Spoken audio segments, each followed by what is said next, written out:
Good afternoon. Today we are going to discuss joint stock company. First, definition of joint stock company. A joint stock company is a voluntary association of individuals for profit having its capital divided into transferable shares, the ownership of which is the condition of membership. A company is an incorporated association of persons formed usually for the pursuit of some commercial purpose. Section 3, subsection 1 of Indian Companies Act 1956, company means a company formed and registered under this act or an existing company. Existing company means a company formed and registered under any of the previous company laws. Now, meaning a JSC is a type of corporation or partnership involving two or more individuals that own shares of stock in the company. Certificates of ownership are issued by the company in return of each financial contribution. The shareholders are free to transfer their ownership interest at any time by selling their shareholding to others. Key features of JSC: a voluntary association of persons who generally contribute capital to carry on a particular type of business. Persons who contribute capital become members of the company. Company has a legal existence separate from its members, which means even if its members die, the company remains in existence. This type of company needs huge capital investment. The total capital of a JSC is called share capital and it is divided into a number of units called shares. Members are also called shareholders. Now, history of JSC. In 1250, in Toulouse, France, Bejerkel Milling Company traded 96 shares whose value depended on the profit of the company. In 1288, a Swedish company, Stora, documented transfer of shares. In modern history, the earliest recognized company was the British East India Company, was one of the most famous joint stock companies. In 1602, the Dutch East India Company issued shares on the Amsterdam Stock Exchange. The first JSC to be implemented in America were the Virginia Company and the Plymouth Company. Characteristics of JSC: it's a separate legal entity, distinct from the people engaged in it. It involves three sets of economic actors. Shareholders provide financial capital in return for a share in the profits. Directors. The role is to protect the interest of the shareholders, to ensure the company is working within the law, it does not trade in the cases of bankruptcy. Employees who work but are legally not a part of the company. Characteristics of JNC: compulsory incorporation, a voluntary association of persons formed and incorporated under the existing law. Artificial person, created by legal process and not by natural birth. Even though it has no natural personality, it has legal personality. Common seal. Every company by law must have a common seal on which its name is engraved. The common seal can serve as its signature. Perpetual succession. Men may come and men may go, but a company remains forever. It can be wound up only under the provisions of the Act. Limited liability. Usually, the liability of members of a company is limited to the extent of uncalled or unpaid value of share held by them. Share capital. The capital required by the company is raised by issuing shares. The members who holds the shares of a company can transfer its ownership any other person without the company's permission. Separation of ownership and management. The shareholders do not take active part in the everyday affairs of the company. Elected representatives known as directors who, with the help of managers and employees, manage the company. Legal entity. It has separate legal existence compared to its members. The members cannot be personally held responsible for the acts of the company. Large membership, owned by a large number of members. Now, formation of joint stock company. Joint stock company is in two ways: specific purpose,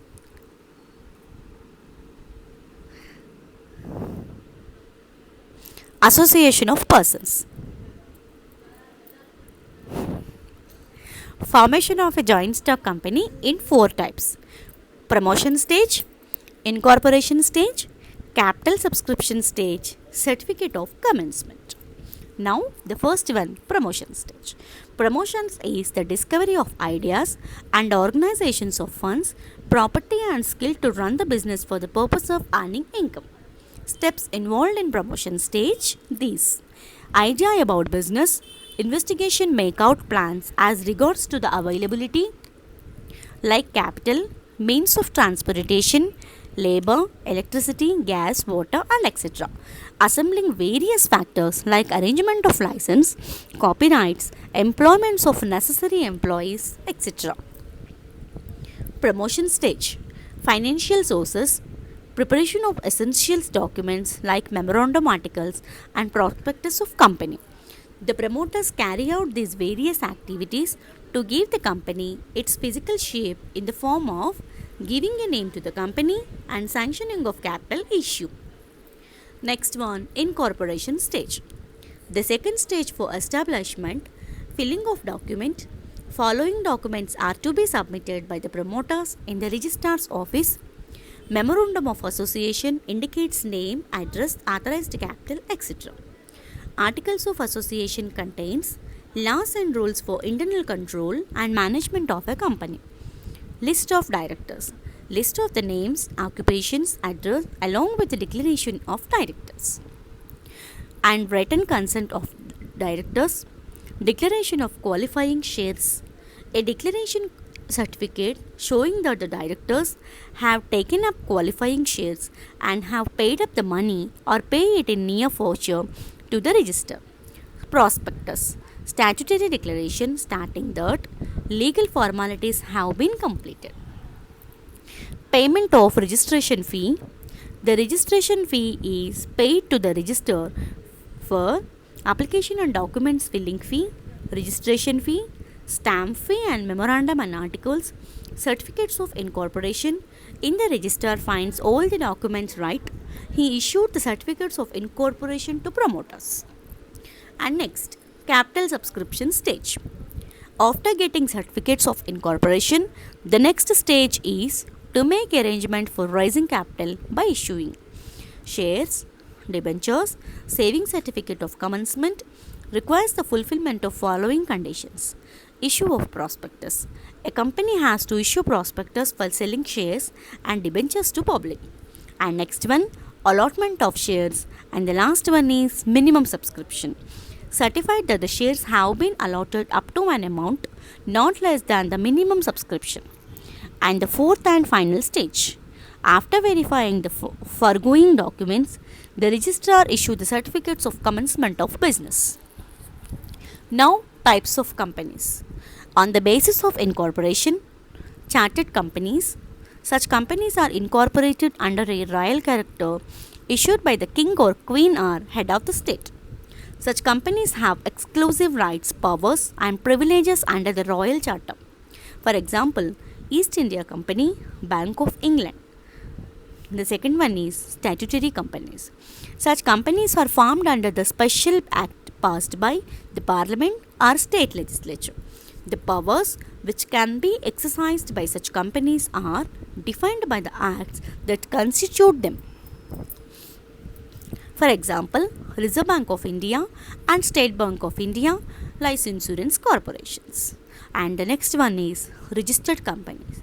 A company incorporated under the Indian Companies Act 1956 is called registered company. The powers exercised by such companies are defined by the Companies Act and Memorandum of Association. A registered company can be private limited company or public limited company. on the basis of liability of its members. Company is limited by shares. The liability of the members is limited to the extent of unpaid value on shares. Such companies may be a public limited company or a private limited company. Company is limited by guarantee. Members guarantee to pay a fixed sum of money specified in the memorandum at the time of liquidation of the company for payment of company's liabilities. Such companies are formed without a share capital for non-trading purpose, depend on the entrance and subscription fees as they do not have share capital. Now, unlimited companies. The liability of the members is unlimited. In the event of winding of the company, the private property of the member can be used to pay the debts of the firm. Due to the high risk involved, such companies are not found in India on the basis of membership. Private limited company.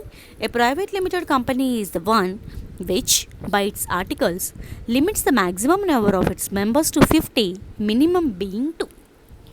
Types of companies. Places some restriction on the transfer of its shares, prohibits any invitation by prospectus or otherwise to the general public to subscribe to any of its shares or debentures. A private company must use the word private limited after its name. Public limited company. It must have at least 3 directors and 1/3 of the directors are permanent and 2/3 are subject to retirement by rotation, out of which 1/3 retire every year. Shares can be freely transferred in a public company. In case of the public company, statutory meeting is compulsory. Now, the types of companies on the basis of ownership. Government company. Company in which not less than 51% of the paid upshare capital is held by the central government and or by an state government, or partly by the central government or partly or more state governments. Follows provisions of the Indian Companies Act 1956. For example, Hindustan Mission Tools. And the second one is foreign companies. Company which is registered is one country but carries out its operations in India. Now, the types of company on the basis of shareholding. Holding companies and subsidiary companies.